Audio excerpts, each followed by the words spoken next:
These are the lavender honey cakes that I made. You're going to start by preheating your oven to 325 degrees Fahrenheit, and then you're going to combine your flour and other dry ingredients minus the sugar into a bowl. And then I will link the exact recipe in the description so you have all the exact measurements to use. I weigh them out, but I have them in cups as well if you don't want to weigh them. Then I combine the brown and granulated sugar. If you don't have brown sugar, you can just use granulated sugar, that's fine. I just think the brown sugar gives it a little bit of a better flavor and texture. You're going to combine that with your room temperature softened butter. And I used a stand mixer, but if you have a hand mixer or if you want to mix it together by hand, you could do that as well. I also added the honey here.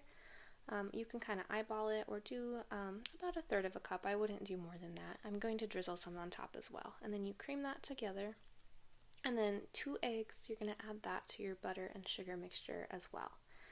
And mix it together. And then add about half the milk from the recipe and then start scooping in your dry flour mixture. And then once you have that scooped in, you'll add the rest of the milk and then the rest of the flour mixture, and then very thoroughly grease your pan if you're using a decorative pan like this one. This cake tends to be good for these decorative pans because it's a little drier and tends to hold its shape really well.